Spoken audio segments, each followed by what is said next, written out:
Saudara-saudari terkasih, apakah saudara sudah memulai hari ini dengan penuh sukacita dan punya niat untuk berbuat baik, meskipun kecil?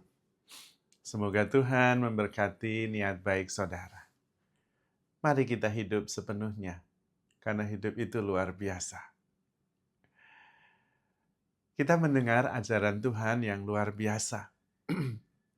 Salah satunya menurut saya, kita semua siapa saja dipanggil untuk menjadi seperti Kristus. Itu menjadi tujuan akhir kita. Harapannya suatu ketika kita bisa menjadi seperti Rasul Paulus. Aku hidup, tetapi bukan aku lagi yang hidup di dalam diriku, melainkan Kristus.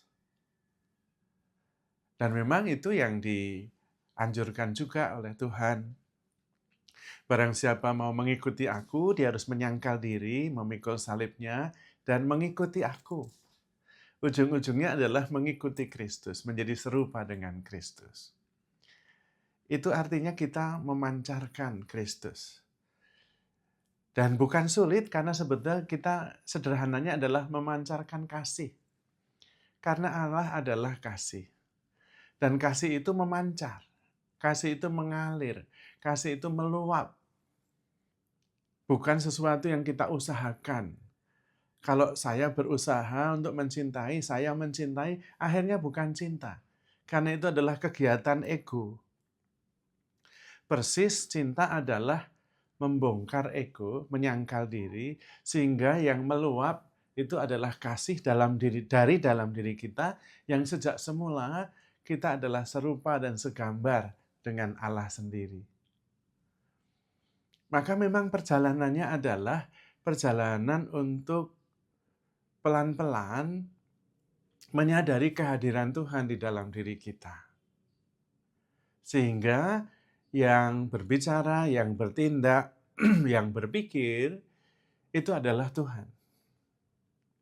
Prinsip utamanya adalah Dia semakin besar dan aku semakin kecil. Dan itu bisa dilakukan karena itu ada di dalam wilayah kita untuk melakukannya. Daripada kita berusaha dan berjuang dan berpikir bagaimana mengubah orang lain yang itu di luar kontrol kendali kita, lebih baik mencoba fokus ke dalam diri sehingga kita bisa menjadi kasih. Sehingga Tuhan semakin besar dan ego semakin kecil. Dan sebetulnya ego itu nggak perlu kok. Karena tidak pakai ego juga bisa. Karena ego sebetulnya juga nggak bisa apa-apa.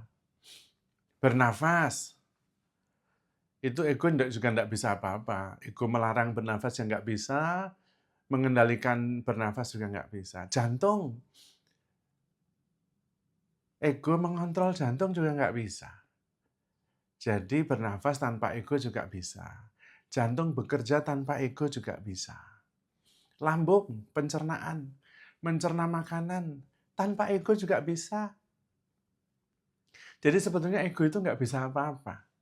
Hanya tukang klaim saja. Saya yang bernafas, saya yang menjaga supaya metabolisme jalan. Ya padahal tidak. Tanpa saya, tanpa ego, nafas ya jalan. Jantung ya bekerja, paru-paru ya bekerja, lambung, pencernaan, metabolisme juga bekerja. Tanpa ego juga bisa. Nah, pelan-pelan kita mencoba hadir sepenuhnya, hadir sebagai kesadaran, sebagai cinta. Tidak usah bawa-bawa ego juga nggak apa-apa. Kalau ego mau mengklaim itu saya yang mencintai, coba disingkirkan dulu. Tanpa ego juga bisa mencintai. Seperti tanpa ego juga bisa bernafas. Tanpa ego bisa melihat.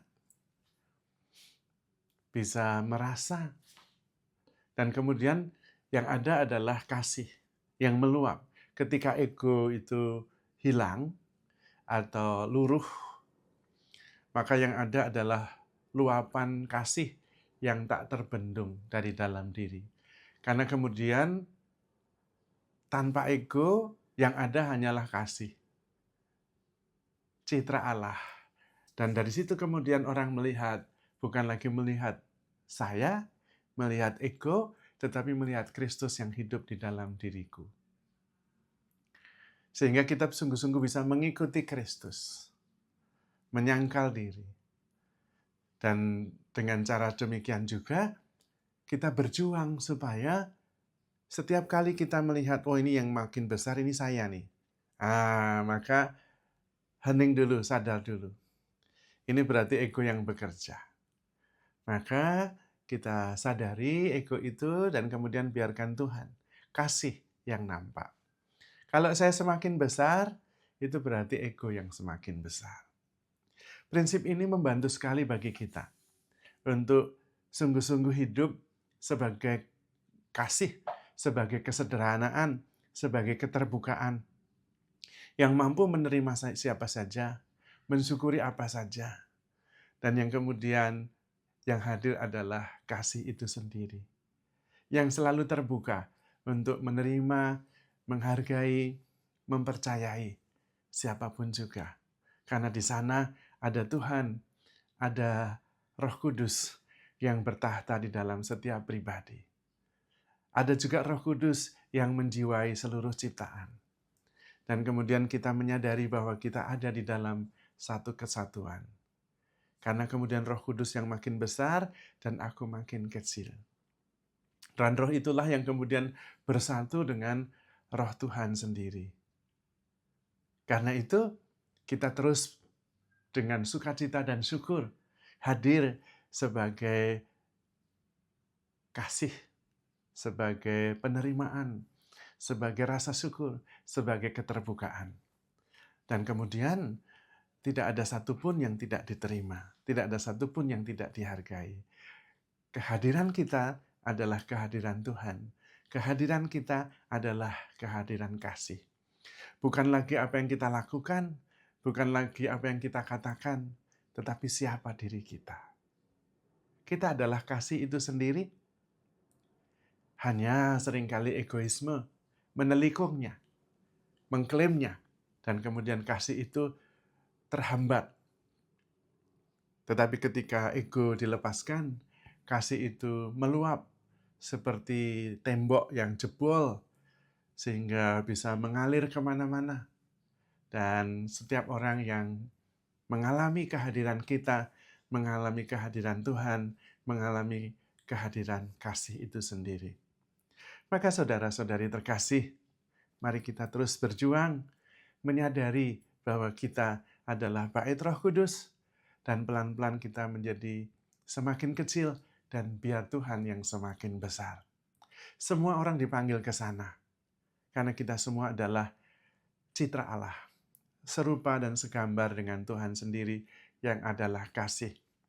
Apapun yang kita lakukan, mari kita melakukannya untuk memurnikan cinta kasih. Mari kita melakukannya agar Tuhan semakin besar dan kita semakin kecil. Ego semakin kecil. Maka saudara-saudari terkasih, handle yourself with care because you are love. Tuhan memberkati.